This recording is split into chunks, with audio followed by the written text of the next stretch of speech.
Spoiler alert, this podcast will be including information regarding the most recent episode of The Wheel of Time on Amazon. Haven't seen it yet? Go watch, then come back. Part of Double P Media, doublepmedia.com. This is Spawn Center. This hour on Spawn Center, big loss for the Trollocs at Terran Ferry, and we're going to join Coach Trollocs' press conference as it's happening right now. Coach T. Well, I prefer Coach Trolloc, but I'll answer to Coach T. Coach, what are we taking away from this defeat at Terran Ferry? Well, it was a tough loss. We'll have to take a look at the film, review it, see what we can improve. You know, we can only take it game by game and just keep trying to do better. You had some Trollocs put on the IR this time around, did you not, Coach T? I prefer Coach Trolloc, but yeah, we had a gentleman fall in the water, and he's on injured reserve, probably out for the season. Tough loss, but the other side suffered some losses too. I know that one of the gentlemen on the other side got hurt as well, and we always hate to see injuries. Unless, of course, the injuries are caused by us eating someone, that's fine. But you have no choice but to take it one game at a time and just persevere. Coach T, you think maybe the GM needs to invest in some swimming lessons for these guys? I once again prefer Coach Trolloc. I can't answer that question for you. You're going to have to ask our GM yourselves, our general manager, Michael Fade. His office is just down the hall. Go ask him that question, not me. Coach T, we've heard rumors that you might be moving on, that you might be taking the job at USC. Guys, I don't have time for that speculation. I mean, that's a joke to me. I got one of the best jobs, and why would I have any interest in coaching college Trollocs? That'll be the last time I address it. And not only today, but moving forward. I mean, never say never, but never. Okay? Anybody else got any questions about any college jobs? There's not a booster with a big enough blank check. Anybody else asking Sean Payton about that? Anybody else asking Andy Reid? Oh, and by the way, call me Coach Trolloc, not Coach T. That's a big no from Coach Trolloc regarding USC. It'll be interesting to see if this causes a distraction for Team Trolloc as they face their next opponent, Shadar Logoth, in the coming days. This has been Spawn Center. Welcome to Busting Blockbusters. That's a double B. Today we are covering The Wheel of Time, Season 1, Episode 2, Shadows Waiting, and Season 1, Episode 3, A Place of Safety. You're getting this podcast probably at a little bit of weird time of the week for me, simply because that way we'll be caught up when we get to the 4th episode, which will be coming out on Friday the 26th, the day after U.S. Thanksgiving. For you folks, happy Thanksgiving. If you're listening to this prior, hope you had a good Thanksgiving and you survived Black Friday if you're listening to this post. My name is Matt Murdock. That's a double M. And I am joined by a man. I didn't think of a joke. I'm joined by a man who just wants to sing about the breaking of the world. It's Bubba. Matt, let me tell you something. I have a wide range of emotions about these 2 episodes. Coming from a non-book reader, I only know up to episode 3 of season 1 of Wheel of Time. I know nothing, but I still have a wide range of feelings about the 2 episodes and how it's coming across to a newbie like me. I'm glad to be here. Well, I'm glad that you're here because that'll be a great perspective to hear, because I also am feeling a lot of emotions, and I like to think that I know something about this story. Finding out maybe I don't, based on some of the interpretations going on here. But that's okay. I mean, I don't have a problem with it. I enjoy 2 different bards singing the same song in different ways. So that's good enough for me. I think Rafe's doing a fabulous job for me in terms of keeping me interested, if nothing else. And I suppose we should get to that. We want to let you know, again, we're going to be letting you know everything that happened in episodes 2 and 3 of the Wheel of Time. So if you're not into that, or if you don't want to be spoiled about that because you haven't seen it yet, we'll see you when you come when you've caught up. Just come back, and we'll like it when you do come back. But Bubba, if you had to rate this episode on a scale of 1 to 10, what would your rating be? Or both of these episodes, I guess, combined. Well, no, Matt, I feel so strongly about both episodes. I need 2 different ratings, one for each. Okay. For good. episode 2. And what was that titled again? It was entitled Shadows Waiting. Shadows Waiting. For a newbie, for somebody who doesn't know anything about this story, I'm giving episode 2 10, what I like to call double R's out of 10. I'm shocked by the 10, first of all, Bubba, because you never do that. But now I'm really tripped up. Double R's? Yes, Rotten Rand. In the first podcast, you were like talking Rand hate, and I was like, what has Rand done? Rand seems perfectly fine to me, a newbie. In this second episode, he does some really rotten stuff, and yet somehow that made the character more interesting to me. And the whole second episode, I think, worked. We got thrown into this world in episode 1. It was a bit clunky trying to get all this information out. Episode 2 focuses on the 6 characters, the 4 would-be dragon returning, and the 2 people trying to protect them. And there was fantastic action. I thought it was great. Now, episode 3, I apologize, it's clunky again. So for episode 3, I'm only going to give that 7 double D's out of 10. Okay. Man, you're throwing me all over the place. This is a roller coaster. What are double D's, Bubba? Well, listen, if you stop by a tavern and you have a dark friend damsel trying to kill you, that is a great twist. But it is very clunky, in my opinion, how we got to that point. So there was a great twist of this dark friend. She's a friend of the dark one. Hello, my whole life I've been waiting for you for. That is a wonderful twist. That was like a sit up at the edge of your chair moment, and oh snap, here we go. But how we got there, suddenly splitting up the 6 into 3 different storylines, and in some ways having to start from scratch. That third episode was clunky for me. So episode 2, as a newbie, I loved it. Episode 3, it felt clunky again. Great ending. I'm still going forward. I'm still relatively positive about the series, but a bit of clunkiness in episode 3 drove my rating down a bit. So you've rated a 7 and a 7, or 7 and a 10 and a 7. So you're 24. So your average rating right now of all 3 episodes is 8. Nobody told me there'd be math. Well, I'm not here to do it either. Believe me, I can count to 4. I'm a musician. That's about as good as I get. However, that's great, Bubba. I didn't think about, focusing these on different episodes and giving them ratings. I just gave it all an overall rating. And I think for many reasons, the same as you, I ended up with an average of 8, what I like to call triple B's out of 10. B's? Triple yeah, B's? Triple B stands for broken back bats. Just the kind that you find in your throat that you have to pull out of your mouth every once in a while. I mean, man, it's great going down, but not so good coming back up. That's what I'm saying. The thing is as a book reader, I'm sitting there watching this story go by, and I'm seeing what we're seeing, and things are being placed just slightly out of order. That's not a big deal. I mean, everything's cool there. But the volume of the first book that they got through, especially even just by the end of the second episode, is just mind-boggling to me.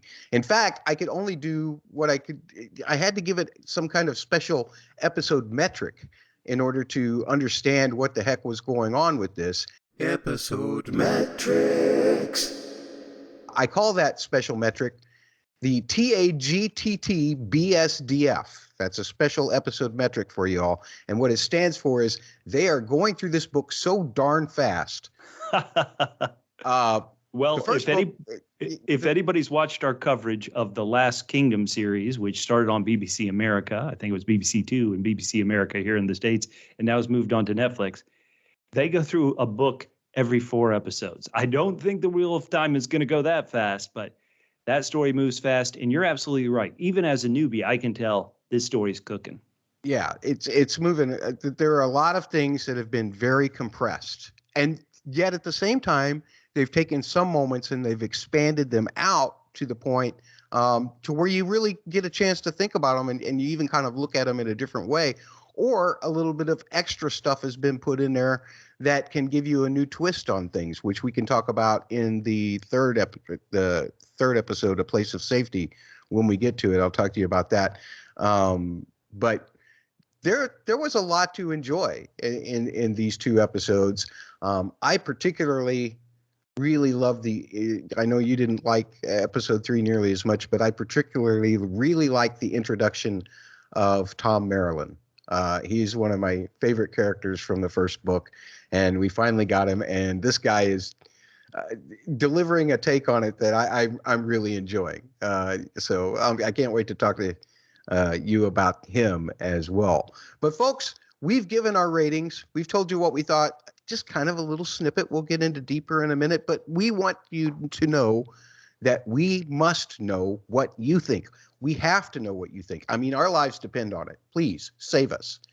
So here's what you do. You tweet to @BustBlockbuster on Twitter. Tell us what you thought. Or if you think that I'm not worthy of talking to, you can talk to the parent company. You can talk to @theword_double, the letters PHQ on Twitter. That stands for Podcast Headquarters. That's where this podcast, Bustin' Blockbusters, is headquartered, with the double PHQ logo. You can also find them at doublepmedia.com. That's the word double, the letter P, media.com. That's where you can find all the links for all their stuff, including their YouTube, or you can just search for the word double, the letter P, media on YouTube. Leave comments there. We love getting comments on the YouTube. You can also go to mattsaudioblog.com, MATTS audioblog.com, and you can find all of the links with which to contact me, or if for some reason you like my musical analysis, which seems to be my big appeal to most people, I've got lots of podcasts that do that, so you can find them all there at mattsaudioblog.com. Skip ahead. And, you've probably hated listening to me ramble about doing the housekeeping and everything, so let's focus our hate somewhere else. Let's see who might in these episodes hate Rand the most. Well, he in this second episode, Matt, got really rotten, became very self-centered, very pouty, and he also copied Ozzy Osbourne and bit the head off some bats. So I'd love to know, what do you think? What do you think? Who in this episode, and we're talking about 2 episodes in this case, who hated Rand the most? Boy, it's so hard to choose because he did do so many things to just dismantle so many people. Everything wrong. He rebelled against Moraine. He was spying on Egwene and Moraine. Then he went sulking off by himself and said he wanted to be alone when Egwene was actually trying to give him attention. Then he got all mad that she wasn't giving him attention, and then when they get to the Shadar Logoth, he forces himself on her by holding her hand. She wasn't expecting that. I'm surprised he didn't push her off the Flatiron building there that they were standing in, and he'll insist on being hoisted up first. Poor Matt, he's not as strong as Rand is, and yet Rand says, "You have to lift me up first because I don't want to get eaten by the shadows like you might." It's just, he's such a coward. He's such a coward. The only thing that he's good at is chopping wood, and that's exactly where he should be. Nonetheless, I think the person in this 2 episodes that hates him the most is, in fact, the damsel who was trying to use his own sword against him in the end. Yes, that's right. Dana the damsel, that's a double D. She had the most hate because she is a dark friend, and she's completely jealous. I mean, he is a means to the end for her. She wants to break the wheel. Why is it that all people who you think are nice at the beginning, but then they end up being evil at the end, at some point during the conversation say break the wheel? I don't get that. But nonetheless, Dana, the damsel in the bar, that is the person I vote that hates Rand the most in this episode. How about you, Bubba? Well, again, in the first episode, I didn't know what you were talking about with all this Rand hate. In the second episode, I think that's where the real bad Rand is. to be honest, Matt, I think in the third episode, he seems to be okay again. He seems to be the good guy with Matt being the bad guy. So if I've got to pick somebody across these two episodes who hates Rand the most, why? I have to be honest, it might be me. Why do I hate Rand the most? Because his petulant, whiny behavior, which is negative. I completely agree with that. I completely understand it. I also think it's a bit universal. I have ended relationships, and I've had people end relationships that I was in, and I was hurt. And so I've been on both sides of that. And sadly, some of the negative aspects that Rand did, I have to be honest, I recognized in myself. I wish I hadn't been so petty, but I was emotionally hurt and I would do dumb things. And so by reminding me of how I have been stupid in the past, and I think maybe a lot of us have been stupid in the past when a painful relationship ends, or when a relationship ends followed by a lot of pain, we do terrible things. So in these first episodes 2 and 3, I'm going to give myself as the biggest Rand hater there is. Harumph. Wow, Bubba. I mean, leave it to you to make this all about you. I really appreciate that. Because I'm the person that usually does that. And so now I don't have to. Somebody else can carry the load for me. Let's talk about that's going to make me pout like Rand even more. Oh, well, just don't jump off the Flatiron building and shut our logo. Okay. Let's talk about this episode a little more. It's a segment we like to call Blah, Blah, Blah. Blah, blah, blah, blah, blah, blah, blah, blah, blah, blah, blah, blah, blah. So, Bubba, what I thought I would do is the second episode, Shadows Waiting, it flows pretty well chronologically. But then when we do get our Two Towers version of the Fellowship breaking up, then I thought we might group those together by character. But we'll start out with episode 2. Matt, can I ask you, what do you think about the show Open? You mean the cold open with the white cloaks? Oh, no. Sorry.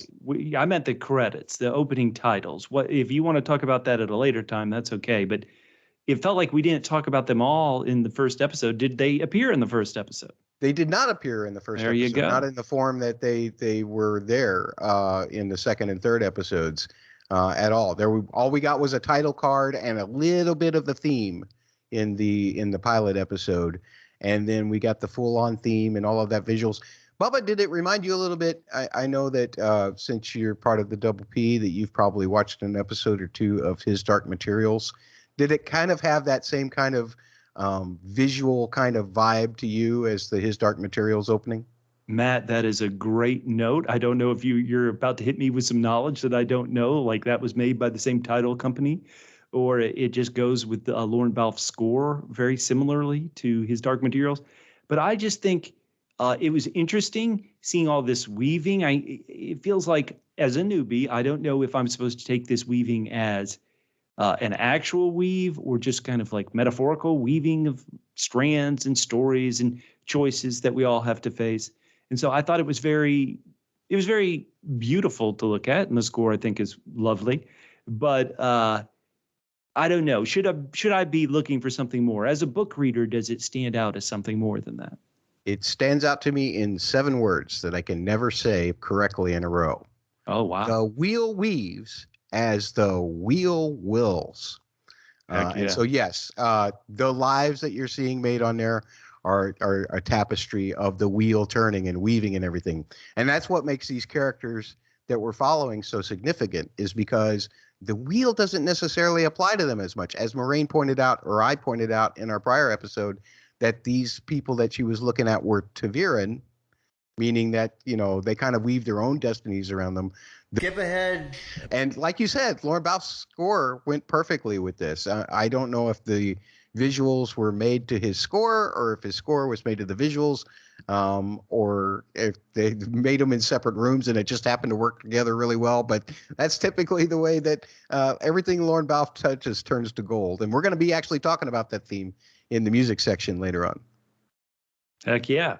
Well, listeners, tweet at us, write to us, leave comments. What did you think of this show? Open the titles. Exactly. Now let's jump back before that, and let's talk about a guy who he likes delicacies, mainly fried Aes Sedai, evidently. Oh, I don't know what he was actually eating, but that was one of the things that was most compelling about this guy. And these are the White Cloaks. We've talked about their theme before already on this, but they're the people that we know as the White Cloaks. They prefer to call themselves Children of the Light. If you haven't noticed in the last few episodes, Bubba, a lot of people have been saying, "Light, save us," or "Light, give me strength," and these guys are kind of like the people that believe that they are upholding the true purpose, the better purpose of what's going on. And they do so by slaughtering Aes Sedai, 7 of them to Moiraine's count, by the way. But whoa. what did you think of this character and his introduction, this questioner, as he was basically, he had cut the woman's hands off, and he Let me guess. Okay, so let me guess. And it's only the second episode, but I see what I believe is an Aes Sedai tied to a stake with her hands cut off. Her hands are most likely cut off because she might have been able to do some spells, hold some magic. And so that's why I assume her hands have been cut off. And this member of the White Cloaks, he is just stone cold, and he takes a ring, and this is economical storytelling. He doesn't say, "I've killed so many of you," just by him putting that ring on a little like his trophy string of rings. That lets me know all I need to know. I also think that, dare I say, let me go to Harry Potter, this dark one is our Voldemort, he who must not be named. But you also need other antagonists. And so in the second episode, to introduce what I think is obviously a cold, calculating, real antagonist that as an audience member, we want to be fearful of what they could do to our heroes. I thought it was great. Once again, I gave this second episode 10 out of 10 because I loved it so much. And this was a perfect way to start it. This is going to be more complex than, there's more complex than Sauron is evil and we got to kill him. This is going to be more complex. These White Cloaks are scary as heck, but they obviously are formidable. I loved it. Skip ahead. We move on to after the credits, and we have our Trolloc chase continuing. Moiraine and the gang have fled. Now they're running on horseback. I mean, they're just running for their lives, and Trollocs can run pretty fast, evidently. And it doesn't look very good, but they do have a weakness, just like the Wicked Witch of the West. Water. I'm melting. I can't swim. And the Trollocs chase the group to a place called Terrence Ferry, by design by Moiraine, because she knows the water is deep there. And so they take the ferry across, even though the guy wants to wait for his son. She doesn't hear no very often, he says. And since the Trollocs can't swim, we see one of them drown. But then, in order to ensure that the Trollocs will never cross there, she does something that Rand perceives, I think a couple of, even Egwene initially perceives as not being so good. She destroys that ferry, and that guy goes after him, and they're kind of like, well, you killed him. And of course, we'll get to Moraine's explanation of that in a little bit. But initially, this is why the Aes Sedai have a bad reputation, you think, Bubba? I have not many notes on this section that I put in my show notes, but the main one I put was #hardcore. This showed me the stakes. I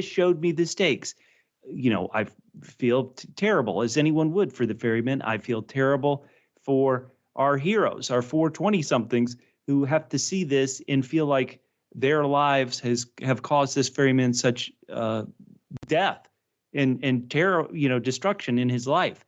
But it also told me the stakes. In Moiraine, maybe I shouldn't feel this way, but I feel like Moiraine is somebody you better listen to.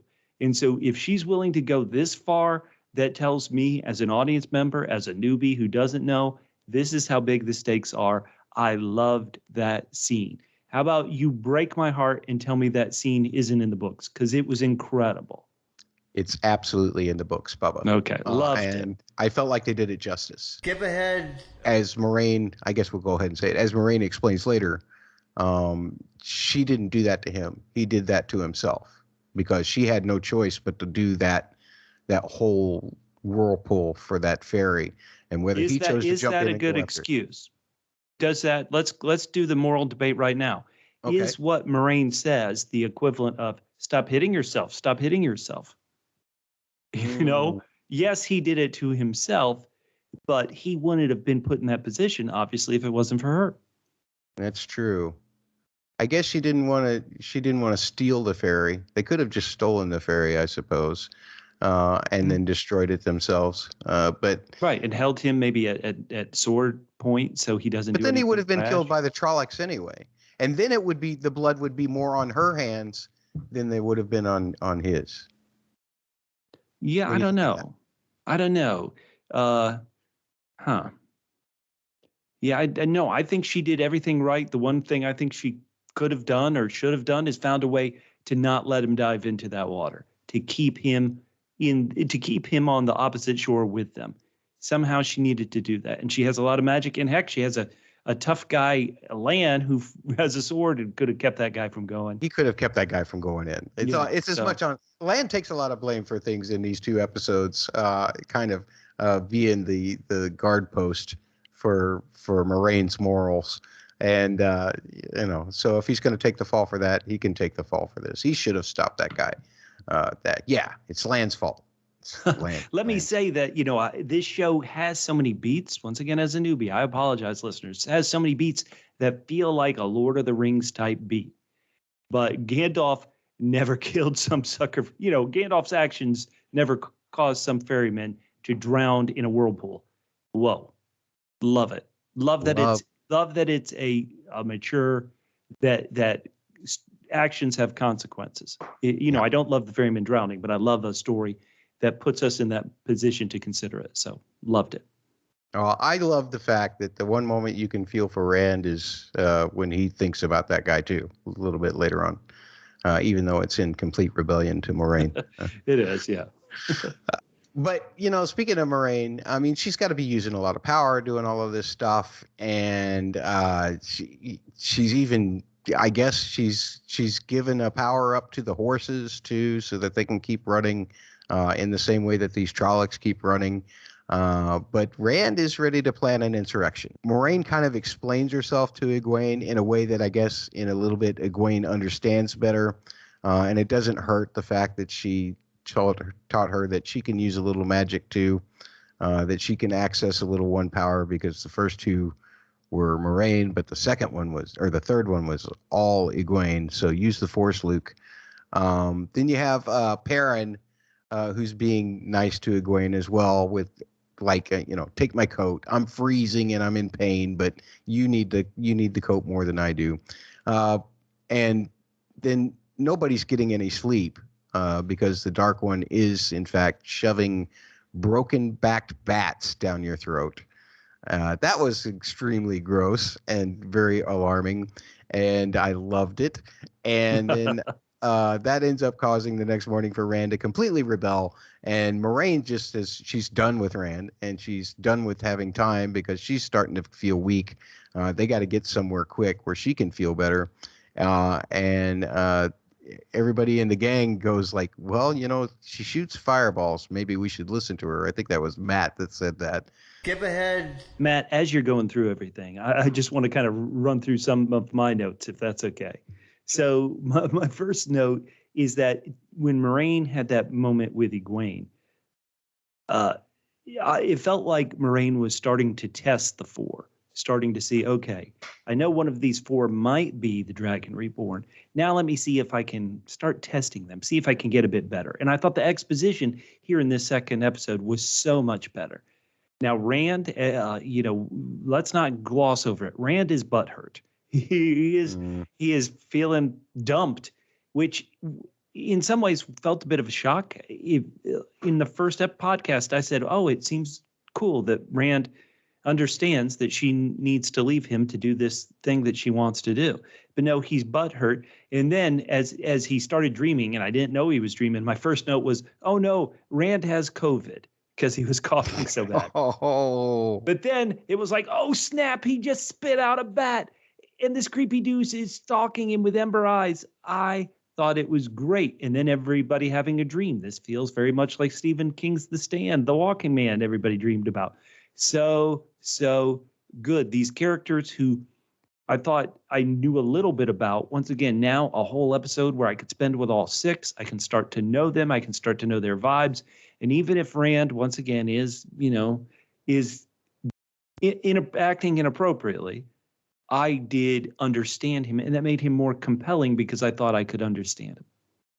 Okay, that's great. I don't want to mislead you down some kind of dark path of hating Rand. It's or too anything late. like It's that. too late.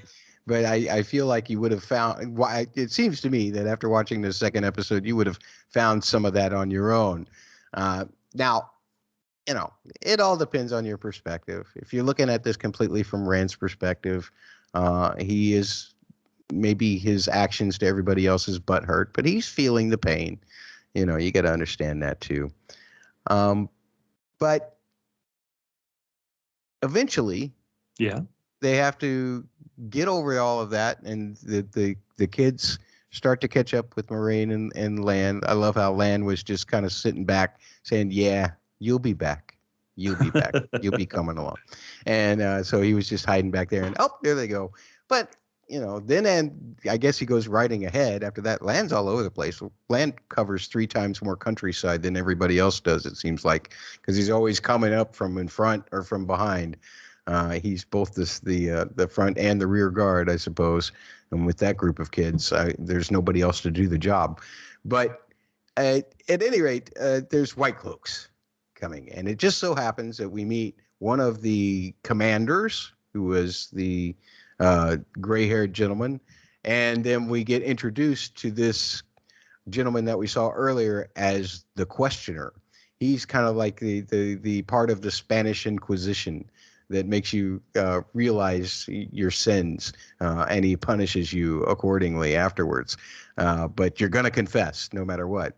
And they managed to get around him. They managed to do a few things, but Egwene notes that that she thinks, well, Moraine, you kind of lied. And then we get the Obi-Wan lesson to Luke. And that is, you can always tell the truth as long as it's from a certain point of view.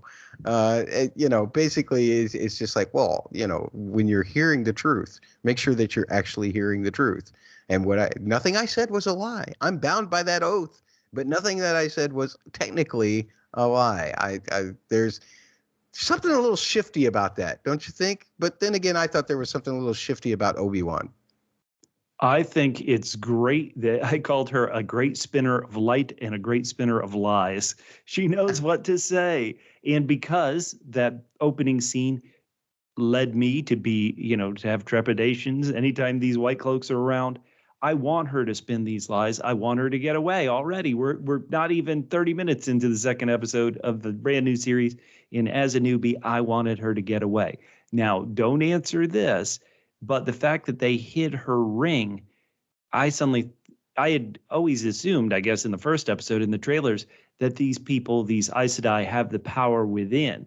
But somehow they're hiding these rings, and the guy in the white cloak is collecting rings. I suddenly thought to myself, maybe these rings have power. So once again, don't tell me, but that was my own thought is, are these rings actually the powerful thing? And it's not the person within, but it's the ring somehow that gives them their power. So that was what my newbie thought.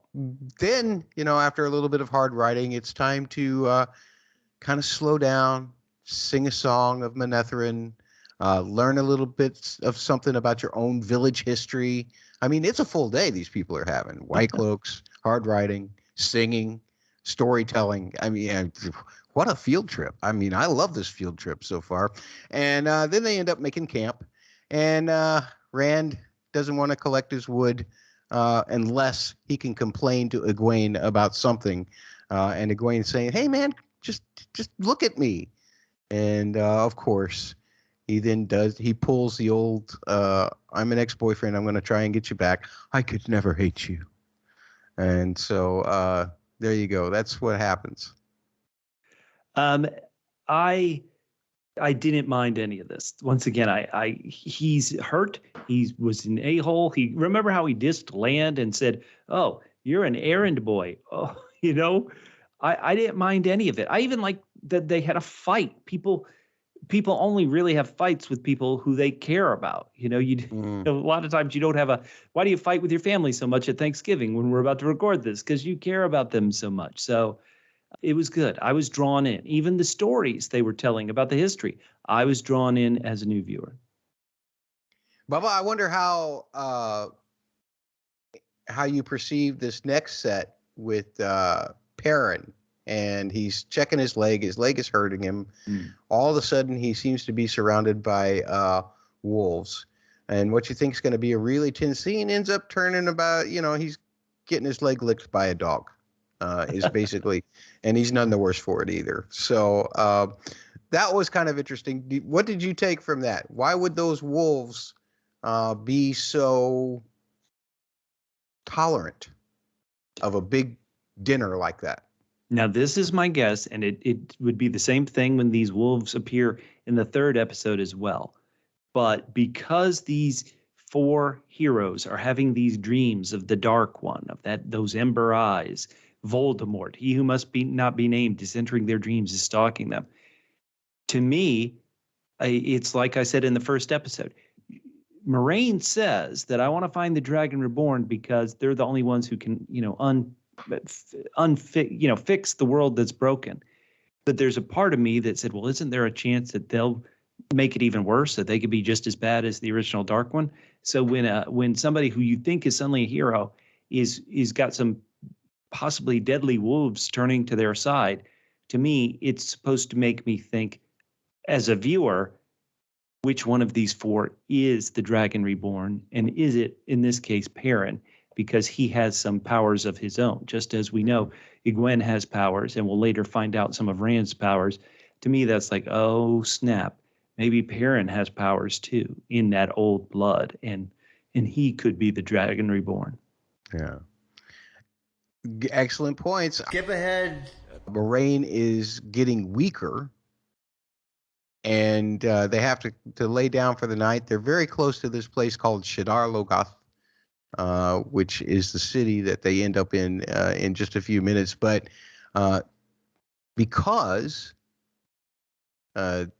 they are having to slow down or whatever, Egwene suddenly wakes up in the middle of the night. Not sure whether she was having a dream from the Dark One or not. Skip ahead. That fade. Speaking of which, did you like the full shot of the fade on at Charon Ferry, Bubba? The fade is it is a nightmare-inducing terror. Yeah. Wonderful design. Does this look like what you imagined a fade would look like from the book? Actually, it's not. But it's okay. Much better. Oh, all right. It's much better. It's not what I envisioned at all, but it is very satisfying nonetheless. I'll take that from now on. Whenever I read a passage from the book that has a fade in it, that's what I'll see, and that'll make everything a lot different for me. There's all kinds of aspects to the fades that are really cool in the books too, though. But anyway, now they've been found. They got to run. They got to run east is where Land tells them they've got to head east towards Shadar Logoth. And as they're running through the woods, it looks like they're going to get caught. And then all of a sudden, everybody, horses, Trollocs, people, everything just starts standing still. Nobody wants to go in there. That place is creepy. Once you talk to a horse nicely, though, you can convince them to go in. Trollocs, not so much. They don't seem to want to go into this city. Shadar Logoth is completely devoid of life, as Perrin notes. No bugs, no birds, nothing. And Land's long-winded legend tells them that evil engulfed every living thing there at one point with the Trolloc Wars because they wouldn't help anybody out, including those folks from Manetheren.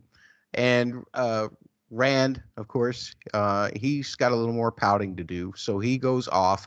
He finds the city's version of the Flatiron Building, and climbs up on top. And then Egwene joins him, and he forces her to hold his hand. Meanwhile, Matt and Aw. Perrin are having a moment. I liked Matt and Perrin's moment because they're just sitting there, and Matt offers Perrin a blade that Perrin's wife Lena had made. And there's a really nice story behind that. And even Perrin comes back to him and says, your sisters are going to be fine. Everybody's parents are going to be looking after them. They'll be okay. He's trying to, they're consoling each other. They're good buddies. My note was Matt is finally coming around for me as an audience member to care about this character. I liked this. Now, admittedly, right after this, he does a real dumb thing. But in that moment where he gave the knife to Perrin, I did write in my notes, Matt's coming around for me. Yeah. Everything was good, getting better until, what happens later on. That's not so great. Lan had said to them, don't touch anything. Don't eat anything that you didn't already bring in here with you. Matt's not a good listener. He's really not. He's walking around outside because he thought he heard something. I thought I heard something as well, some kind of creature or something. And then, of course, he thinks he sees a shadow of something moving. And turns out that he does see a shadow, but not a shadow of something, just a shadow itself, a Melisandre kid. And he follows it, and he finds this box, and he opens the box, and he finds this dagger, and he looks at the dagger, and he unsees it, and then all hell starts breaking loose. Any thoughts about the mistakes that Matt made here? Well, in this note, before I had a hashtag hardcore at the ferry scene, I wrote hashtag dumb. So Matt, one strike, but hey, characters have to do some dumb things to get us, to get the story really cooking. And this, when the horses were getting eaten by the darkness, oh my Lord, once again, this is great. What a great second episode. Heck yeah. That horse thing was really crazy. I hated to see that. But the CGI of that was beautiful. That was very disturbing. As it should have been. I mean, the process of what happened before it just kind of fell over and then turned to ash, and the sounds of the horses, that was disturbing as well. But just absolutely crazy. I loved the way that suddenly just unsheathing one single dagger, just touching one single thing in this place. You had one job, Matt. Don't touch anything, and you had to touch something, and that's kind of like me. I think that goes along with the name Matt. You know, it's like you had one job, Matt. You had to do a proper podcast, and I've never managed to do one in 11 years. At any rate, so the Shadow likes horses for sure. That's a good, tasty appetizer, but it wants to try humans next, and the group is split up. Because of this, they try to do the old surround thing, and everybody goes in different directions. It's funny, as they go off in different directions, the Shadows chase them, and that leaves it wide open for Lan and Moraine to get out and escape later. But Perrin and Egwene end up going to the top of this wall, and there's nowhere to go but down from here. So you got to do the old Theon Sansa or Theon Jane Westerling thing, where you jump off a very high wall into some type of H2O, some form of H2O. You know, I got to just say, though, I'm a little worried about Egwene. She kind of let that push off the cliff in the first episode get to her head. Right. And now she's wanting to jump off of things higher and higher. What's she going to do next? Is she going to climb Mount Everest? The White Tower. She's going to jump off the White Tower into a bucket of water. There it is. That's what's going to happen. Exactly. Meanwhile, Matt and Rand's doing the usual thing. Hey, me first. Lift me up. Let me open the door for you. Maybe I will. But I got to make sure that I'm safe first before I can help you. And so he does manage to open the door, and he does manage to kick the grate down, which is very cool. Pretty strong dude. Maybe a little stronger than he looks. If he can kick that grate out, And if he can knock down that door in the third episode, maybe that's something to look at there. But the whole idea of them getting away, and then they just grab a tree trunk and decide to go floating downriver. Meanwhile, as deep a water as Egwene and Perrin jumped in, they're pretty much able to walk to wherever they're going across the river. Lan and Moraine are just trying to get the heck out of there.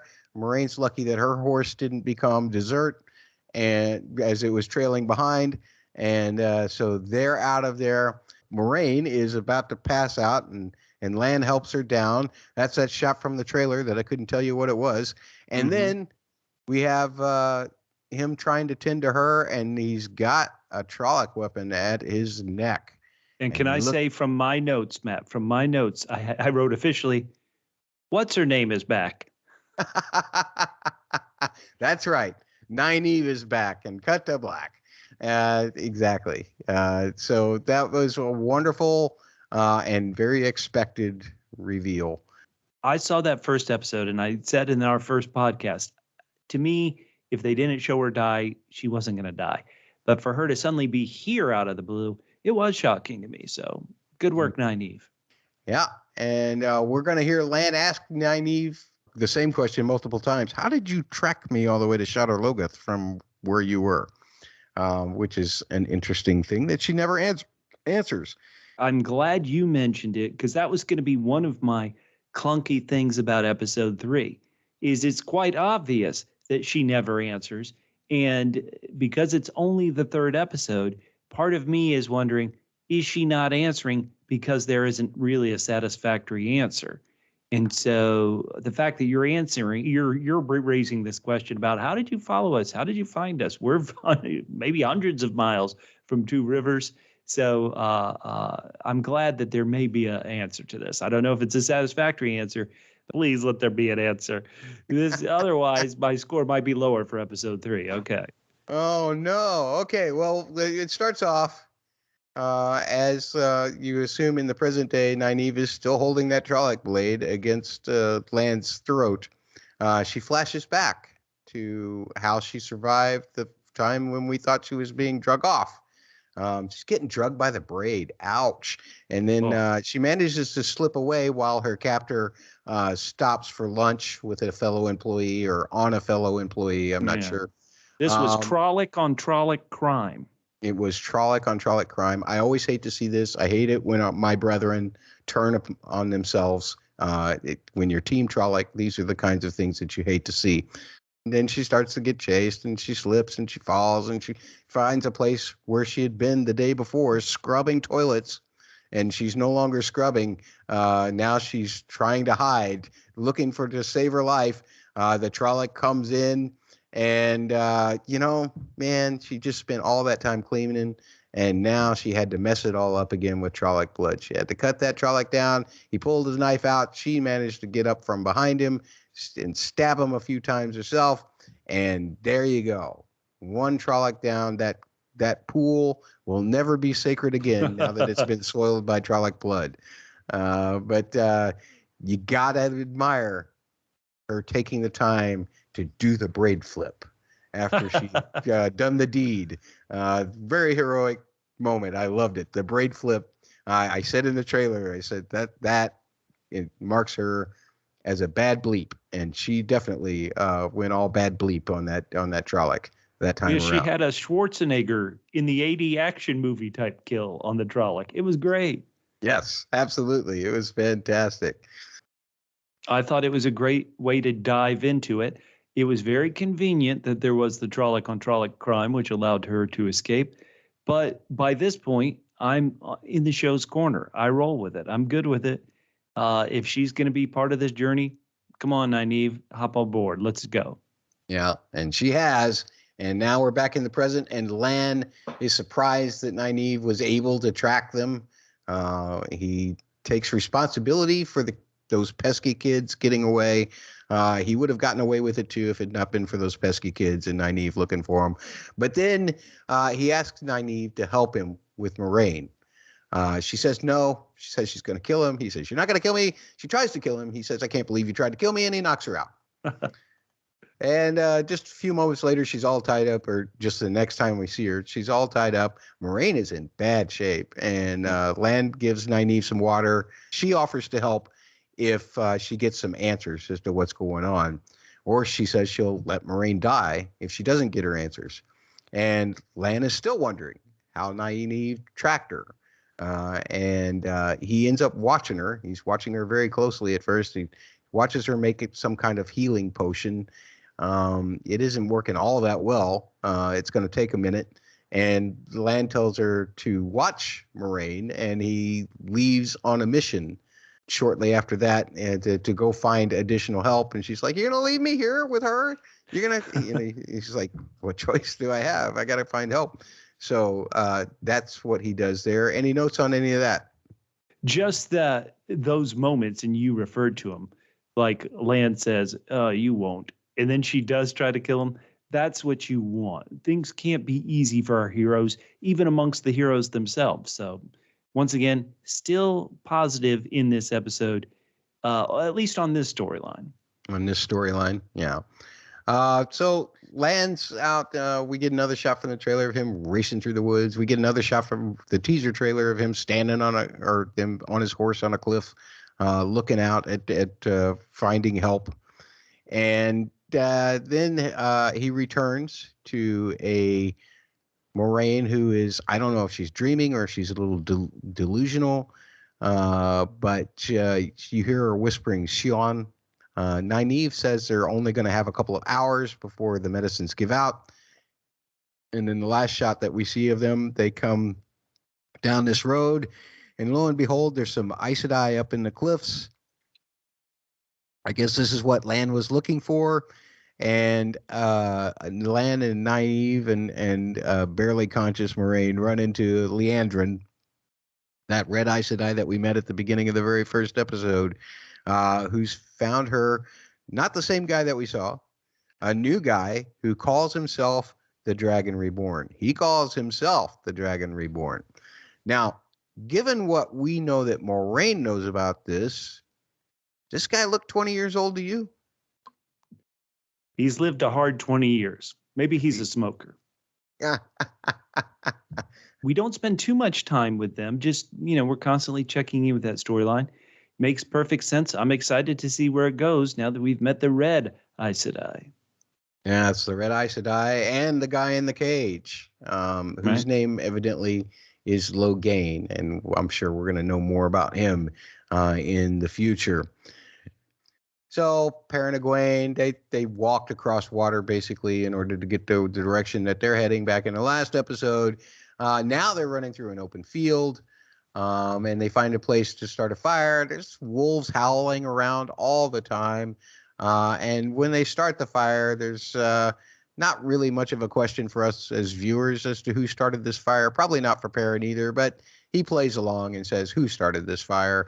Was it me or was it you?" And no. This episode, Matt, became an episode of the TV show Survivor, and Perrin failed at the fire-making challenge. He did fail. Been voted off the island. He would have gotten several votes against him. But there's that thing that you were talking about, Bubba. Egwene does a little something with her hands, and then all of a sudden we got a fire. So maybe your comments about cutting those hands off has something to do there. However, Egwene doesn't have a ring. Think about that. Cheater. Perrin, because he tells her to go to sleep, and then naturally he falls asleep because that's what the person who's trying to be responsible does. It always seems to happen, especially in La Brea, if you've seen any of that. Perrin has a dream while he's asleep that he's at home. There's a fierce storm going on, and then he finds his wife being eaten by a wolf. And you could also see the Dark One going around behind him. I'm not clear whether Perrin was aware of if he was there or not, but the good old Ember Eyes was following him around like a lost puppy, observing, I suppose.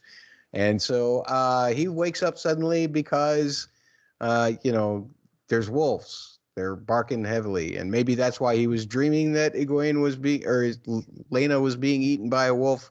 Maybe not. Who knows? At any rate, the wolves say, "Go this way, go that way." Instead of them running the wolves off, the wolves are running them off in a direction that they want him to go. And lo and behold, it seems like that they've led them to a place where they find some tracks to follow that are heading east conveniently. Those wolves are smart guys. And they start to follow them.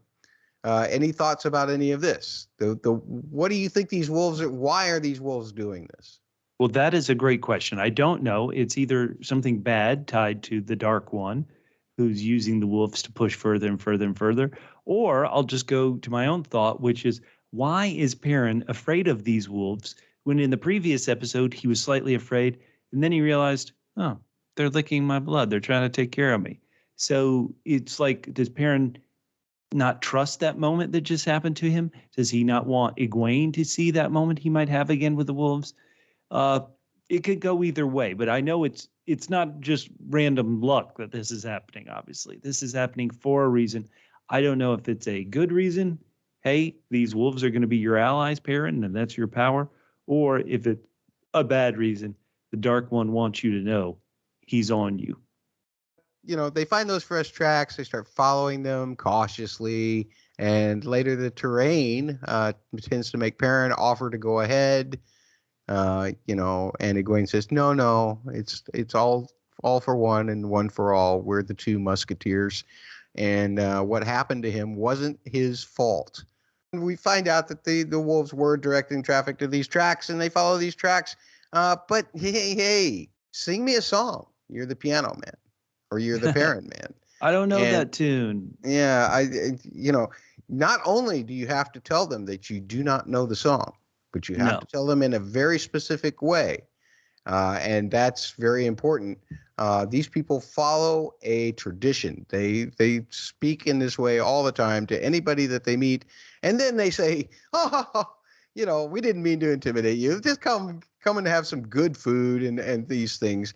These people are called, let me see if I can pronounce this. Mormons.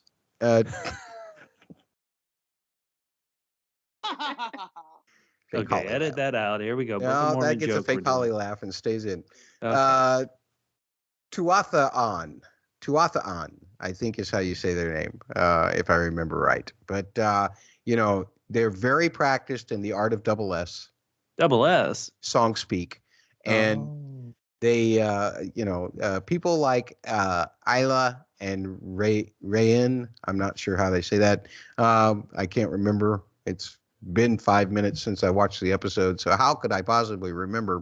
And their son, I do remember his name. His name is Aram, and he's the one that did the translating for them, and he's very friendly. And that's pretty much their storyline. It ends with them saying that they've earned a bad reputation. Because they're asking for a song. That seems kind of rough. But they're also known as tinkers. And they've been accused of stealing people's children. Because probably people see these tinkers come to town. They're like, ooh, that's interesting. I'd prefer to go with them and get out of this little town. And that's probably why they've been accused. These people did not seem evil in any way to non-book reader at all. And it just felt like we were treading water, and now we're attaching them to the story that is going to take them to the end of the first book. That's what it feels like. I don't know if that's correct or all, but this part of the storyline, it didn't grab me too much. It's not like I hated it, but it felt like, okay, let's just go through the motions and then hook them up with where the story's really going. Yeah, the most interesting thing to me about this was actually more towards the beginning with the wolves. So I'll just say that as a book reader. We can talk more about that in a special book reader section that I promise will actually get done. And not as part of this podcast, but as its own separate podcast where I'll talk about all 3 episodes in one single episode regarding just the books so that you can skip over it completely if you are a non-book reader. This is the part that you want to talk about, Bubba. This is the part that shook you to your core. Because you thought that you liked this show, and then all of a sudden you went, Hey, now. All right, let me take it if that's okay. All right, you go for it. So you're right. We last saw Rand and Matt. They're grabbing onto some driftwood and they're using it to paddle and get away from that cursed city. The next time we see them, they are up on top of a mountain. Now, Rand just did this back in episode 1 where he's like, oh, I'm pouting. I'm going to, leave the village and go up on top of a very high mountain there, too. Here, he's up on top of a mountain and he's yelling, Egwene, Egwene, Perrin. And it's a bit like, don't you think you kind of should have stayed closer to the lake or the river or whatever that was if you wanted to find him? No, I'm going to climb up on top of this ridiculous mountain. And so, okay, I'm like, all right. Then Rand is turning back into a good guy. I thought it's like, it feels like he's doing this because he does care about Egwene. Maybe it's because, oh, I love her and she's got to be with me, yada, yada, yada. But it felt like he was turning into the good guy. And now I started getting frustrated with Matt. And if it's okay, I'm going to go on this ridiculously long tangent that uses Game of Thrones as an example. I know that this is a fantasy show. Game of Thrones was a fantasy show. I don't want to go too deep into the weeds about this, but I just think it kind of makes my point. Unlike this, Wheel of Time, Matt, you and I were in exact opposite positions of Game of Thrones when we were podcasting about that. I had read the first book before the first season. You had not, and you were podcasting about it. And back then, in the book, the first book, A Game of Thrones by George R. R. Martin, there's this character who wants her husband to take a job. And then something happens, and she doesn't want her husband to take the job. This kind of happens across about 50 to 75 pages of the novel. In the show, that exact same kind of transition of, hey, husband, take the job, wait a minute, don't leave, don't go. In the show, that would have happened between 1 episode and 2 episodes. So you would have had somebody in 1 episode saying, go, go, go. And in the second episode, that exact same character saying, stop, stop, stop. And it's at the beginning of the show. And the character would have come across as, kind of contradictory, not consistent character. So the showrunners in the Game of Thrones case said, we'll just always have this character saying no, no, no, rather than flip back and forth, because we're just meeting the character, and to have them flip-flop so drastically, it wouldn't feel like a consistent character to a new audience. And book readers really raised hell and were like, oh, how could they do this? They're making this character look weak, when the showrunners were right in that instance. You got to make somebody seem consistent more than, showing all the nuance of why somebody would completely flip their position from one to the other. When you have such a constrained time of, hey, this is, 60 minutes of TV and this is another 60 minutes of TV.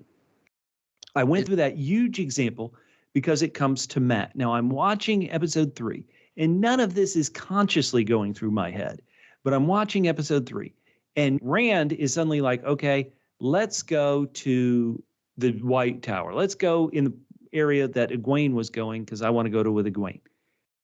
Now, admittedly, that puts him on the side of Moraine, who he was really kind of anti-Moraine in episode 2, but I understand his motivation. Hey, I was, Moraine, you know, what's up with you? I'm sick of you. And now I'm like, yes, I'll go to the White Tower place, even though what you want to go there, Moraine, but I understand your motivation, Rand, is really you want to see Egwene again. Okay, I understand that.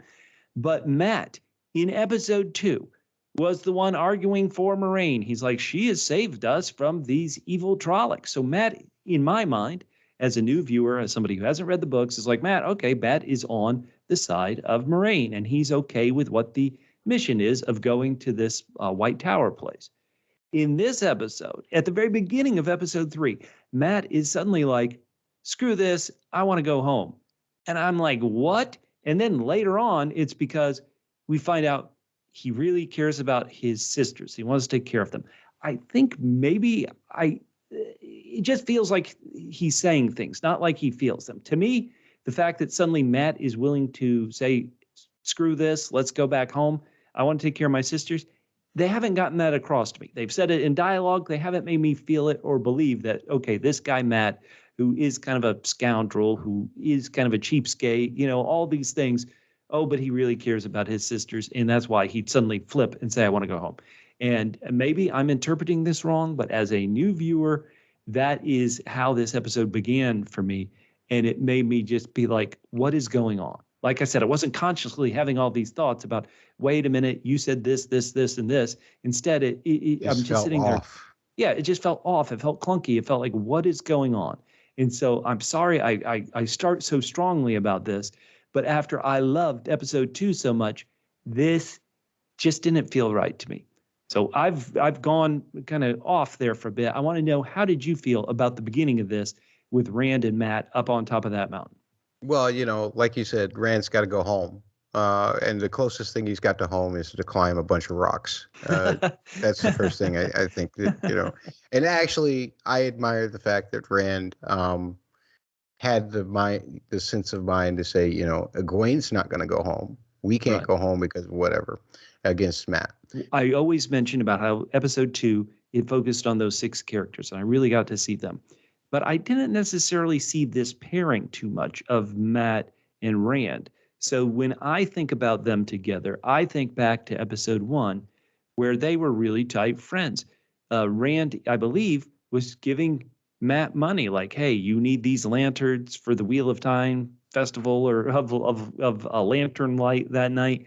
They seem really close. So for them in this episode to always be butting heads so much, it also just felt like I hadn't been emotionally brought to the place where I saw people who seemed to be really close in episode 1 suddenly now spending 60 minutes button heads and arguing. And so the show just didn't get me to that place.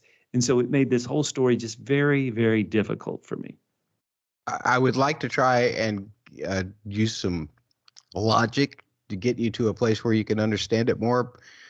And the only thing that I can reach out to, and this is just kind of in defense of the show, Sure. And probably not even really a good logical story reason, they've been on the run for who knows how long, never 2 stopping in episodes. any place. Well, 2 episodes, but That's how long they've been on the run for. I think time's moving kind of like the same way that when Littlefinger travels. Okay, And all right. I think they've been running for so long that when they finally get to a stopping point, especially once they get to, what is the name of that place? Breen Spring. Right. Yeah. Once they get to Breen Spring, there's nothing to do but to get that tension out. So I think that's why that happens there. Now, I can't explain why it happened in the mountainside, but I can explain why there was so much tension when over just chopping some wood. I think that would explain some of it to a certain degree. All right. I'm just saying that as a newbie, it just didn't flow for me. No, That's why I right. keep using the adjective clunky. They do stumble into this town titled Breen Spring, and as they come into town, they see somebody in a cage. This is a very medieval type thing of somebody, somebody who's been punished in one of these caves, who's a decayed corpse. They go into a tavern, another tavern. Every town has to have a tavern. And in this tavern and in this fantasy world, guitars have 6 strings like they do in our society. That's good. This singer gets up and he does a song. I thought he has a pretty good voice. It feels like that song is about the Dark One. And I want to really, kind of open up to our listeners again. I've said before that I've never really read these Wheel of Time books. I haven't. And I wasn't a fantasy person. I wasn't. But because I did enjoy Game of Thrones so much, I did try a couple of the other fantasy series after I had gone through Game of Thrones. So I tried the first 2 books, which are the only 2 out right now, in the King Killer Chronicles by Patrick Rothfuss. And this idea of somebody singing about the Dark One really feels like something out of that book. I don't want to spoil The Name of the Wind, the great first book in that series, but that's something, you shouldn't be singing about the Dark One. So you say, Matt, you love this character. Do you feel this is a good introduction to your character, Tom Maryland, or whatever his name is? Did you like it? I'm going to say it's a take that is interesting. I don't want to put too much of my book bias into, I don't want to put too much of my double B into how this character is portrayed, because I'm seeing all kinds of differences in interpretation and story and what have you. And I'm one of these people that's just kind of like, I'm cool with that. I'm not going to gripe too much one way or the other. I know some people will, because that's what people do. But for me, it's just like, oh, that's an interesting way to look at that character. And there is something at the heart of this particular portrayal that does feel like the books, and that is that there's kind of like a person who is a little bit of a rebel against what most of the rabble around him is doing. He's a musician who's forced to live in the rabble. He's a gleeman. He has to be gleeful in horrible places. He has to present glee to all of these people. He's a gleeman. And despite that, there's a little bit of heart in there that I think was demonstrated with this dude in the cage a little bit later on in this storyline. So I really enjoyed the portrayal of Tom Maryland. I know I may get some hate for that. Okay, this barmaid at the tavern, Dana? Dana, exactly right. She, in my opinion, felt like she was kind of flirty-eye or smiley towards Matt at first. Mm-hmm. And the boys say, hey, we need a place to stay. We can stay out here under a tarp by the woodshed. But Dana offers them a chance to earn a living wage. She's going to build back better. She offers them to split wood.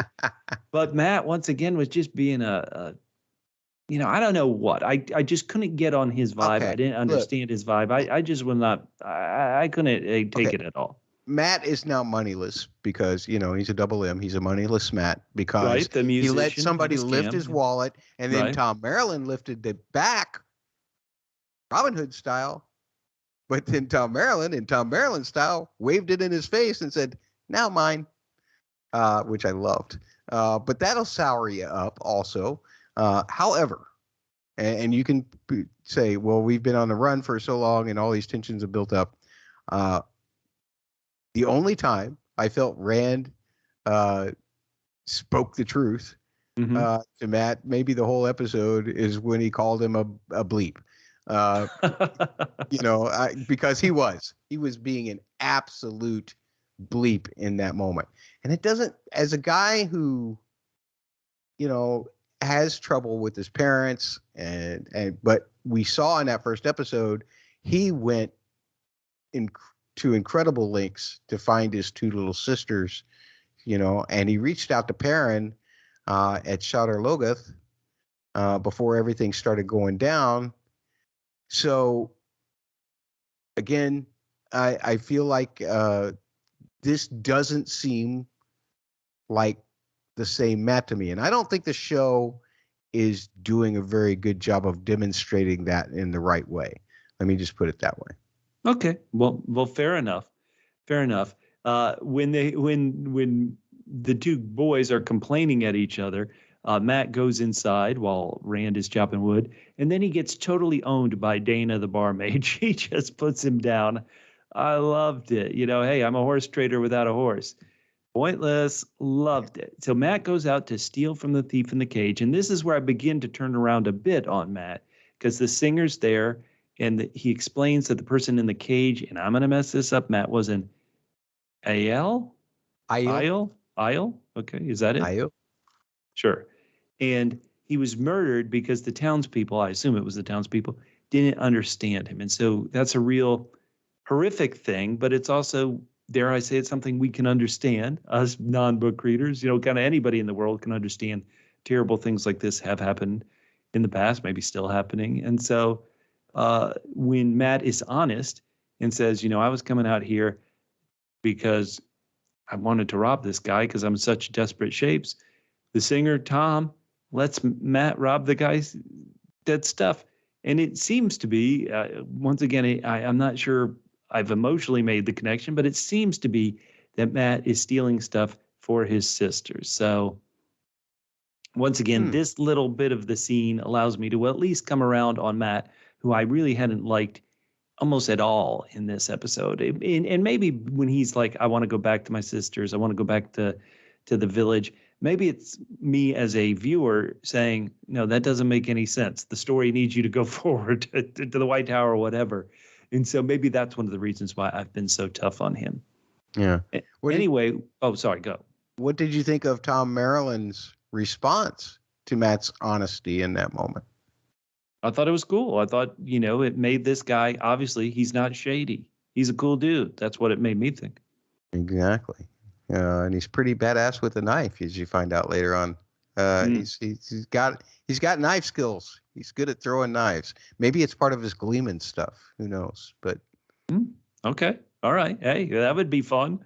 Rand and Dana, the barmaid, are having a night of drinking up in his room, and I'm new. I suddenly thought, oh, wow, Rand could possibly get over Egwene pretty quick. And then Dana goes to move a kiss and he says no. And I thought, okay, that's perfect. That's absolutely correct. That's how these characters should act. And I kind of thought that was the point of the scene. I was like, okay, we're going to show that, yes, he can be charmed. Yes, he can have, a nice night talking and drinking with another woman, but he would not fool around on Egwene, because his feelings for her are so strong. There's the fun bit where Dana assumes that maybe Matt and Rand are an item. I thought was fun. But really, for me, the big, oh, snap, this rescues this episode, this rescues this storyline, is when Dana the barmaid turned out to be evil. I was like, holy smokes, what a twist. That was good. I didn't see that one coming at all. Loved it. Yeah, and I love the way that was revealed too, because it's like, the braid. I shouldn't have done the hair. It was the hair, wasn't it? I shouldn't have done the braid. It's too much. And then he says, and she says, because it would be like Egwene, and he's just like, what? Who are you? And now we have you don't have to just worry about Trollocs, Bubba. You don't have to just worry about Fades, Bubba. Or the White Cloaks. I could be a dark friend for all you know. In fact, I probably am. Excuse me. Yeah, could be. Come on. Don't sell yourself short. Yeah, exactly. I try to hide it. I just can't. As words come out of my mouth, it tends to just work out that way. But everything about this is so good. As I mentioned, hey, Perrin might have the power of the wolves. Egwene might have the power of being able to listen to the wind. Now we see Rand might have the power to break open spells with his bare fists, because he wasn't supposed to get out of that door. I was convinced he couldn't get out of that door. But when he, I forget if it was the second or third time he hit that door and the wall kind of shook, and Dana, the dark friend, was like, ruh-roh. Wow, that's great. I love the way to demonstrate possible powers. Once again, really good ending to a storyline and an episode that had frustrated me for a bit. Yeah, absolutely. And I thought that chase was compelling. Again, stuff that I'd seen in the teaser trailer, or at least little parts of it. I did not expect it, because I don't recall anything of this from the first book, but I did not expect that knife. There are, we'll just put it this way, because they're going through some of the story of this book so fast, right. There are many times where Matt and Rand were experiencing problems, not between themselves, but I mean just your occasional dark friend trying to play a trick on them and sending them on the run again. And I don't feel like now that they've joined up with Tom Maryland in this way, because of the way that they've ordered things, I don't know that we'll see that as much in the future. But that's just speculation on my part. I'm not sure. The point being is that now you know that anyone can be working for the Dark One. It doesn't matter whether it's an old lady or a barmaid. Anything could be a dark anything. Friend. Well, did you like Dana's explanation? It almost kind of made sense. Her break the wheel message, her like, hey, yes, the Dark One is out there, but we're already having terrible wars. We're already having people fighting against each other. To heck with this. I at least liked that there was some sort of logic behind why somebody would be a dark friend. I think that that's a great point to make, Bubba. I felt, I guess, a little bit of sympathy for her position, because she had not been afforded opportunities that she felt like, that other people had gotten. Maybe not in her area, but even her talking to Matt about, just growing up in this same place, not getting to go anywhere else. And Matt was kind of like, yeah, I still need to get back home because of my sisters or whatever. But that was the starting of the building of the motivation for why Dana would want to do this. But again, I'm all for Tom throwing swords anytime he wants. That's cool with me. He can throw them right through a throat. Sure. Yes. The new Olympic sport.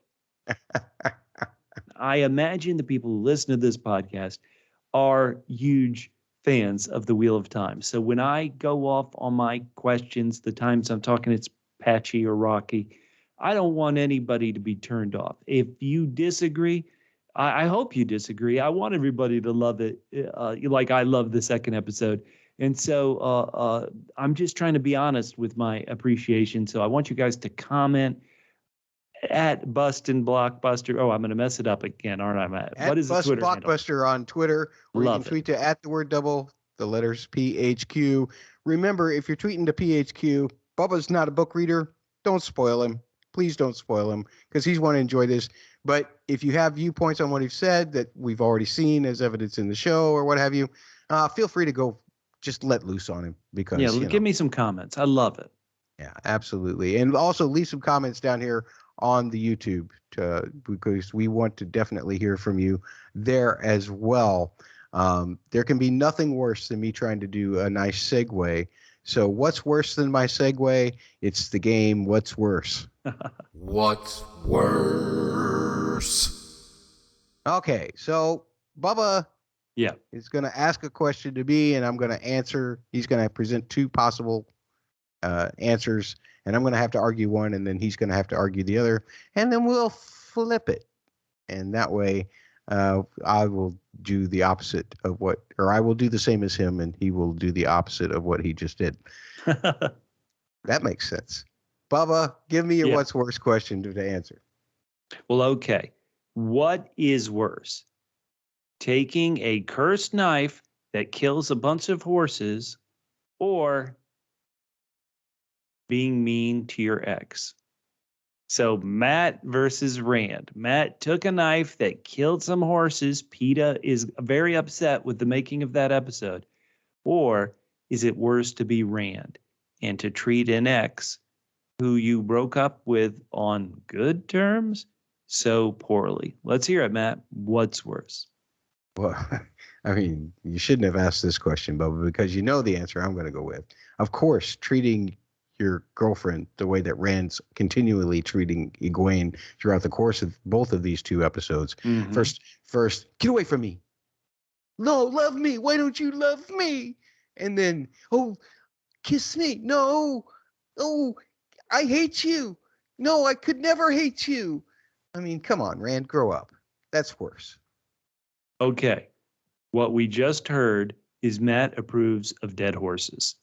Matt is like when they shot Seabiscuit. Spoiler for Seabiscuit, even though they didn't actually shoot Seabiscuit in the movie. But if they had, that is what Matt is for. Hey. I'm pro glue, folks. I am pro glue. Oh, that is terrible. Terrible, terrible, terrible. So that's your argument? Hold on. What Matt did is what any 20-year-old boy does with whoever they're in a relationship with. They are too young to handle a breaking up of a relationship maturely, and to call that evil when the death of a beautiful animal, like what happened in the movie Black Stallion. Sorry, spoiler for Black Stallion, but it didn't happen in Black Stallion. But either way, and a 20-year-old being a bit immature about a relationship is nowhere nearly worse than a beautiful animal being destroyed by darkness. I think I win this. Booyah. Well, we'll let the people on Twitter decide. You'll find that poll up at Bust Blockbuster on Twitter, and we will find out exactly who won that, because Bubba will be revealing just shortly who won our What's Worse from last time as well. And I can't wait to share those results with you. My turn to ask a question, though. Let's hear it. I've got several here that I could choose from. Not knowing the song, or not knowing how to express not knowing the song. What's worse? Mm-hmm. Well, it depends who's asking you. So, for example, when Taylor Swift comes up and asks me if I don't know her song, that can be a positive, because she'll be so upset that I don't know her song that she'll write a song about me. Mm-hmm. And so that can be a positive. And then whatever the other option is, Oh, wait, I think the other option is not knowing the correct way to say you don't know a song. Mm-hmm. I think that is worse. Maybe. I don't know. Yeah, that's worse. Why? Because it's like a secret. It's like swordfish. You do need to know the password. So I'm going with that. As a musician, Yeah. not knowing the song is always worse. Come on. It can get you fired. Oh. It can decrease your tips. Okay. It's all about income, baby. You got to know the song. Even if Matt, you don't know the song, you got to know the song. Matt, you are a professional musician. If people came up to you and had a request that you didn't know, how would you let them know? I would never let them know. I would just play something and say, "Is that That's it?" because not knowing the right way to say you don't know the song is worse. You just made my argument. Folks, we'll put it on the polls at Blockbuster on Twitter. It seems that I just can't win any of these. Let's see how many of these that I won from our last podcast, Bubba. Our first poll from last week, Matt, it was kind of an easy one. You said, is Matt yourself a bitter and old man? Yes or no? Now, 70% of the people said you are a bitter old man. Now, good for you. 30% of the people said you were not a bitter old man. Now, there were some write-in votes asking if they could vote bitter but not old, or old but not bitter. And those were all from Moraine. Not only that, but we got 1,000 votes on that poll on the 100 Twitter. We appreciate 1,000 votes on the 100 Twitter. Thank you so much for responding to those. Remember, find those polls at Blockbuster on Twitter. Let's examine the second one that also had something to do with me. People wanted to know if you had too many Butch Cassidy and Sundance Kids references in that first podcast, Matt. Okay, yes, Egwene jumped off a cliff into a river, but it was completely unique. Butch Cassidy and the Sundance Kid jumped. They weren't pushed as part of an initiation. So, did you mention it a bit too many times? Apparently the listeners thought you did. 80% of them said you mentioned it too much, while 20% of them said, no, you didn't. Now, a third group was answering when Nineen pushed them over the edge. And so they never got to vote. Oh, I see. That's interesting. I just don't understand how these maths, we have such huge amounts of votes. 1,000 votes again on the 100 Twitter, and exactly 800 of you voted that I did too many Butch Cassidy and the Sundance Kid references. On some of these, Matt, I am rounding up, so don't freak out too much, because there's another poll that we need to cover. Okay, well, that poll is about this. Is I was just blaming Bubba for this being all about him. This seems to be all about me. It is. Matt needs to update his movie references. Yes or no? Oh. Apparently 900 votes. 900 votes on the 100 Twitter, and 66.7% of you said no. I don't need to update my movie references. Although I'm imagining that what they actually wanted to say if they could write in is don't do movie references at all. That's why you don't need to update them. But that was probably the case. Now, Bubba, the 33 and a third percent that said that I do need to update my movie references. That's disturbing to me. It really is. Even more. That's like something out of Psycho. Mm.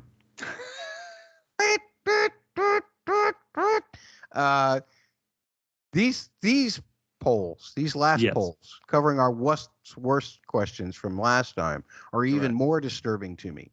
How so? Well, for one, we argued specific points, and it seems that you did a lot better than me, though not by as much as it might seem.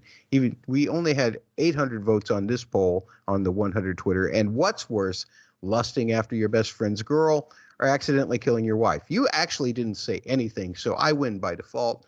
You managed to say both, but best friend betrayal, which was not the point that I argued, got 62.5% of the vote. Okay. regardless, you went with, I'm saying it's all okay, so therefore I win. Sure. 37.5% said it was an what's worse is accidental homicide. You people are animals. You get mad at me for killing horses, and you're perfectly allowing accidental homicide to happen. The last poll. What's worse? Yeah. Having to exhaust your one power to save a village, or having to exhaust your one power to save a bath? Very important distinction there. Is whether you're warming up a bath, right, or having to save a village. I would say that probably warming up a bath is worse. I believe that is what I said. But 1,300 of you came charging in. 1,300 of you on the 100 Twitter just came charging in to vote me down. I only got 38.5% of the vote, while Bubba's Saving a Village got 61.5% of the vote. Bubba, you are this week's winner. And probably next week's winner, and maybe the next week's winner. Thank you, guys. Yeah, we have other feedback too. Our friend, we do. Axel Foley from the DVR Podcast Network, who we love. He's a great guy. He sent a few thoughts in regarding, I guess it was the first episode, or maybe even the first and second episode. But he said, I'm a little late, but I really like this show. I'm a fan of when fantasy lets you discover the world through the plot and action and not a big exposition dump. They allowed you to discover this world while the plot took hold. Okay. Wonderful. Yeah. Thanks, Axel, for those thoughts. And last time I gave a big shout out to Double No Test Channel, offered a little bit of comment on our YouTube covering season 1, episode 1, Leave Taking, saying the Two Rivers has a serious problem with layout drunks. Oh, no, they do. We've identified it. Somebody needs to send an entire AA chapter to the Two Rivers and start to get to work there for sure. Also, I think that's what the Trollocs were. Oh, is that? That'll stop them from drinking, running for their lives. I was say, if you got a couple of holes in you, you're probably not going to keep anything down for too long. No. Thanks also to Priscilla, who commented about timestamps, which I knew nothing about, but I'll start putting those in the MP3s as well for podcasts. Not that you can click on them and it'll automatically go to that part, but at least you'll know where to skip to when you know that I'm talking more or talking less. And you'll say, oh, that's a part where Matt talks. Skip over that part. We'll go to the next part. Thank you so much, Priscilla. So, speaking of me talking a lot, here's my analysis of Lauren Balfe's main theme that we got the full version of, although we'd heard some of it in the episodes as we went along, but we got the full version of it for the credits. This time around, I'm breaking it down for you right now. All right, so first thing, I just want to make one thing perfectly clear. We did hear the White Cloaks theme in instrumental form and a faster version of the Peter Cox form during the end credits, a faster version than what we're used to from the first turn. But we did hear that theme that we talked about back in episode 4, the Bustin' Balfe episode. So go back and listen to that or find it on the YouTube. Check out my analysis of that theme. It was very present in the beginning of the episode 2, when the White Cloaks and the Questioner were introduced, as we kind of went through the camp and ended up at his table where he was preparing to have fried Aes Sedai. Go back and check that out right away if you want to know more about that particular theme that we heard being played. But I'm here today to talk about the main theme, the full version of the main theme that we got with the opening credits and all of these wonderful images and everything that we heard. Actually, a little bit of in the first episode, but we didn't get a full credit sequence. And so you only heard it used actually as just part of the score of some of the show. Interestingly enough, there's not a whole lot to break down about this particular theme. It's fairly simplistic in the fact that the harmony doesn't move around a whole lot, so that doesn't really give us much of an emotional context.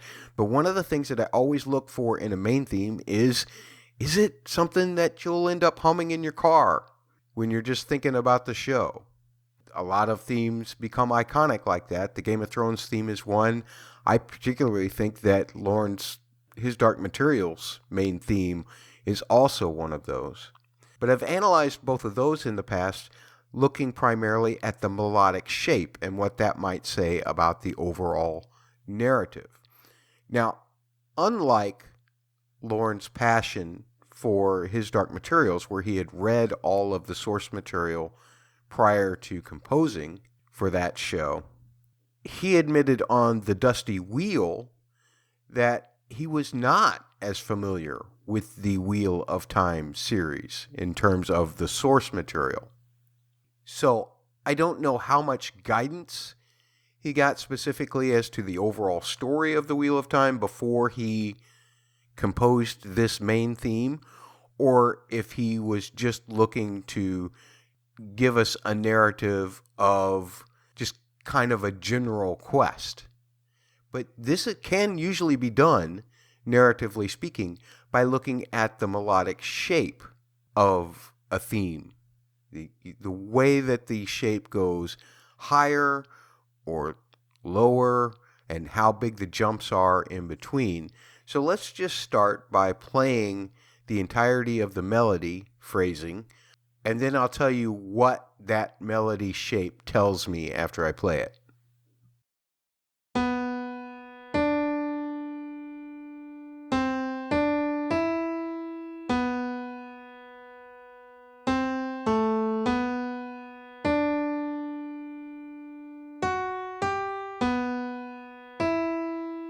So the first thing that you notice is that the initial notes, they try to climb, and they jump by a minor third, which is not a big jump, but it's a jump.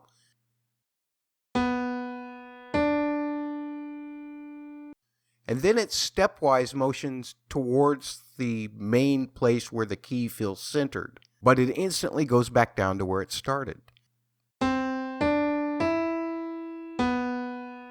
This is not going to be an easy quest. The intentions are good. We're trying to elevate to a certain place, but dark forces or just the gravity of life is going to pull people down once in a while. So the phrase tries again. First of all, it builds a little steam by going just slightly higher, then actually dropping a little lower. You know how when you're getting ready to push something, how you have that kind of counter motion before you really push it? That's what this represents in a way. You're going just a little higher, just taking a step forward, then taking a couple steps behind it, and then really pushing. And the end result is that even when the forces push you back down, you get back to a place that's slightly higher. So there is the little stutter step, so to speak, kind of revving up to do the push. And now we're starting again. We're basically making sure that we're doing the same quest, but we've got a little more power behind it. And the result of that is that power, that little stutter step that we took in order to get more power, pushes us higher than we've ever gone before. We have a bigger interval reach too, and that creates a more dramatic effect as well. Not only that, but then when we do fall back to where we started, we still have enough energy to push back and get to tonic, which feels very accomplished in a way. So we're reaching goals. We're reaching new plateaus with our goal. And that shows that the mission is going to have success, even though these pushes back down indicate that there will be trouble when we have that. That's a pretty typical kind of heroic approach to a melodic shape. You want your shape to continue to get higher, or at least to reach a plateau that was higher than where it started. And the funny thing is that as this theme goes on and on through its different phrases, the melody itself actually jumps even an octave. It moves to the next level up, which means that there are multiple levels to this mission. That's exciting as well. Now, How hummable is this? It's pretty hummable to me. So we'll see how much it catches on. But there's another thing that's happening kind of buried down in the mix, but it's very important, and that is rhythmic intensity. The whole time that these long notes are being played and held out, there's something else kind of going on underneath. And this is what a composer does in order to build your excitement for the episode. You've seen the previously, or maybe you got a cold open, and then you get the credits. But either way, now they want you to not turn away. And the way that they do that is with what we call rhythmic intensity. Underneath, there's a guitar sound or some kind of string sound that is constantly subdividing this theme by 16th notes, much faster than the melody itself is being played. And that's what creates the intensity. I'm talking about these things.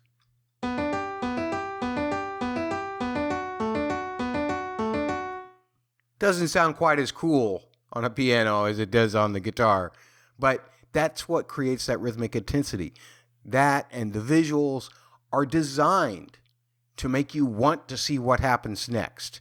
If the scene before didn't, if there's any chance of that, hopefully it did, but if there's any chance of that, or if they just put the credits on at the very beginning of the episode, that's why they work so hard at getting these themes correct, because they must get you, they must compel you to continue to watch rather than turn it off or say, well, I'll come back in a few minutes or whatever. They want you to do that. And our brain is very susceptible to subliminal suggestions. And anytime we subdivide something by a faster rhythm than what we're hearing on the top, the bottom part of our brain is starting to, the subconscious part is starting to make our heart beat a little faster. It's starting to build emotional excitement. It's starting to build physical excitement in a lot of ways. And that helps you to stay glued. You're probably going to, if you're a fan, you're probably going to watch anyway. But if I got my sister who's not into fantasy at all watching this with me, one of the tricks that they use in the music is to make you watch because there's something exciting happening underneath that theme. And that's all I've got for this time around. Back to me and Bubba. Hey, that's me. We got to the end. We did. How many episodes are in this first season again? There are 8 episodes, and I can tell you that Wow. I would just kind of guess based on the story points where they are. They appear to be at about a little better than halfway through the first book. Heck yeah. Bubba, you and I covered The Last Kingdom, and they were essentially doing 2 books a season, right? Yes, fast. I think that this show is laid out to be about 6 or 7 seasons, and they've got 14 books to cover. So they do have a lot of stuff to cover in just like 8 episodes. So the pacing makes sense. But so far, are you still in? Are you still going to watch the next episode? I'm still in. It is hard to believe that when the next episode's out, we'll be halfway through the first season, but I'm in. Let's go. All right. We are in. And don't forget, we want to hear from you at the word double, the letters PHQ on Twitter. The whole idea is you tweet to them and tell them that I'm doing a super fantastic job and that you love Bust Blockbusters. And then you come back to me at Bust Blockbuster on Twitter. Definitely do that. Find mattsaudioblog.com, MATTS audioblog.com to find email addresses, all that kind of stuff. You can leave comments on the Double P Media YouTube. That is YouTube. Search for Double P. YouTube.com/C/Double P Media. C for channel. C for channel and Double P Media. Excellent. And you can also find them on Facebook. That's facebook.com/DoublePHQ on Facebook. And they've always got great conversations going on over there because they cover a lot of stuff that's not the Wheel of Time. Parsec Passion comes to mind. We'll be covering the Book of Boba Fett in just a little over a month away. So we're looking forward to that. And I'm not going to do a book spoiler section this time around. I'm not going to promise you one because I don't know if I'll get it to work. But I will promise you that I will get a special episode out that will work all by itself just for book readers, and you non-book readers can say, oh, I don't want to listen to that, and you can flip it to the side. And book readers, you can look at it and say, oh, it's him talking about the books. I don't want to listen to that, and you can flip it to the side as well. Bubba, thanks for joining me one last time, and hopefully we'll talk to you again sometime in the near future. Can't wait to keep going forward towards the whitetail. Send emails to mattsaudioblog@gmail.com and find all back episodes and other information at mattsaudioblog.com. Please subscribe, rate, and review wherever you get your podcasts.